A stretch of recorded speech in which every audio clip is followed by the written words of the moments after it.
مرة اعمل اكل كده اجمد من الاول. يا بابا يا بابا، نزل رجلك حنون، انت بتكلمني ولا بتقل ان ابوك؟ وهو ما رداش لك؟ ادي انت كبرت على الكلام ده، ما تخليش ابوه موتك. لا لا لا يا بابا، ايه ده ازاي يعني؟ لا مش قصدي والله. انت مش جعان؟ لا. تفكر متأكد؟ ايه دي السواقة اللي انت فيها دي؟ انا وايه متأكد دي واحنا في امتحان؟ يا عم مش جعان قلت لك. ماما انا جعان.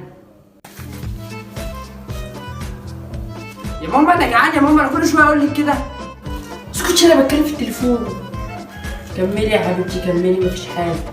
طب وربنا لو طلعت دليفري بقى الله. ايه انت يا حرام على صوتك على الهم. هو ما نطشتك لك يعني؟ انت عايز تضرب النهارده يا ولا ايه؟ مفيش غير حل واحد، وإني أطلب دليفري.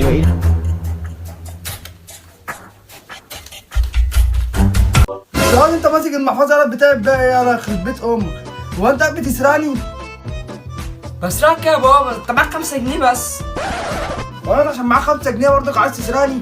وده مبرر يالا؟ انت قاعد شكلك وحشك الحزام يالا، وحشك الحزام. لا لا لا الحساب لا يا بابا، لا لا. ولا الحزام لا، خلاص بقى، خلاص انت شفت.